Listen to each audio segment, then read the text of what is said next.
अभिष्ट सिद्धि पाती है उसे कहिए। महादेव बोले, स्त्रियों के लिए उत्तम व्रत विधि पूर्वक कहता हूँ।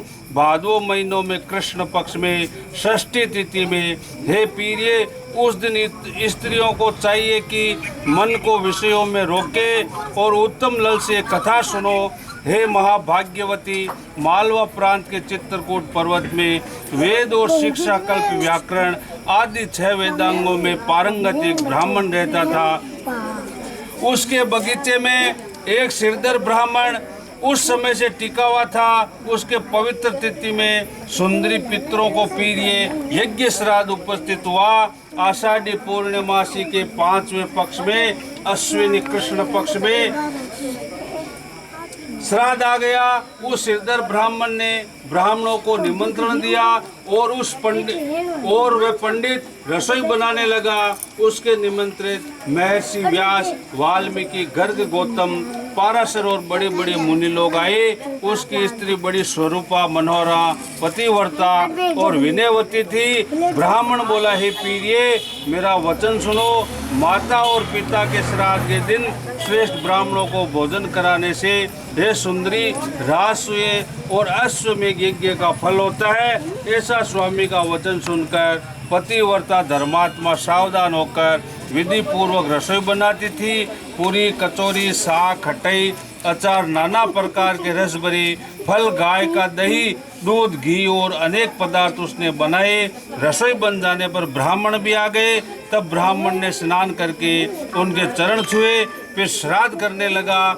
रसोई बन चुकी थी कि ब्राह्मणी रजुसुल्ला हो गई। लज्जावश उसने रजोधर्म छिपा दिया। उसके छुए हुए पाप को भोजन कर ब्राह्मण तृप्त और प्रसन्न हुए तथा ब्राह्मण ने यथाशक्ति प्रणाम पूर्वक दान दिया।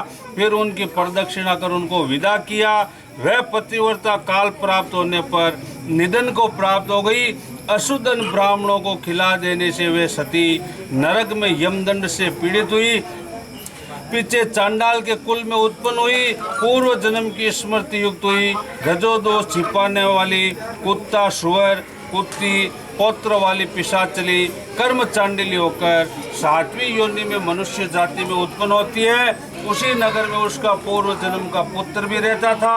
वह बड़ा गुणी, वेद शास्त्र पढ़ा, नम्र, अध्ययन, अध्यापन आदि ब्राह्मण के 6 कर्मों में तत्पर था। उसके घर में अश्वमेघ यज्ञ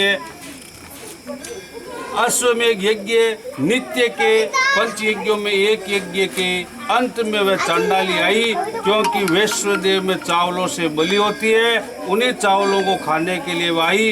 क्रोध ब्राह्मणों से झगड़ा करने लगा कि हे चांडालिन, मेरे घर से शीघ्र चली जा, तेरे देखने से मुझे अपवित्रता होती है। चांडाल देख पड़े तो सूर्य को देखे, उससे शुद्धि होती है। जो चांडाल सुजाए तो गंगा स्नान करने से शुद्धि होती है। उसका कहना सुनकर वह रोती हुई वहाँ से चली गई।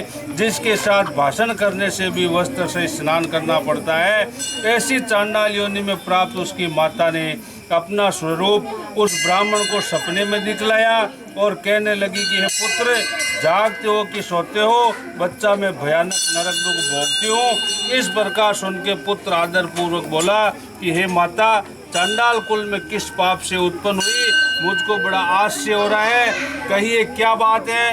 माता बोली, तुम्हारे पिता ने अपने पितरों का महाबलय श्राद्ध बड़ी श्रद्धा भक्ति से किया, उसमें विघ्न पड़ गया। मैं रसोई बनाकर चौके में ही रजुसुला हो गई। वह महापाप मैंने छिपा दिया। बच्चा, उसी पाप के कारण मुझे चांडाली होना पड़ा। बड़े भयंकर नरकों में धर्मराज यम का दंड सहन करना पड़ा। पुत्र कहने लगा, हे सदाचारिणी माता, किस कर्म से आपका मोक्ष हो सकेगा? आप कहिए, मैं वही यत्न करूंगा। माता बोली, हे पुत्र, भाद्रपद महीने में कृष्ण पक्ष की षष्ठी तिथि सब तिथों में पवित्र है। हे पुत्र, उस षष्ठी का व्रत करके ब्राह्मण के सामने उसका पुण्य मुझको दे। उसके प्रभाव से मेरा उस चांडाली योनि से छुटकारा हो जाएगा। इस प्रकार दुखिया अपनी माता का उसने देखी। तब पुत्र उठा और सपने का वाक्य स्मरण करता हुआ विचारने लगा और उपवासों से भी श्रेष्ठ चंदन षष्ठी का व्रत का पश्चात वह सिरदर ब्राह्मण मुनियों की आज्ञा लेकर स्नान करके 3 बार उच्चारण करके चंदन श्रेष्ठ व्रत फल अपनी माता के लिए देता था। उस पुण्य के बल से उस ब्राह्मण की चांडाल योनि में प्राप्त हुई माता स्वर्ग को चली गई। संध्या में और भी जो स्त्री इस व्रत को करेगी उसका दुष्ट कुल में जन्म नहीं होगा। बोलो कृष्णचंद्र भगवान की जय हो।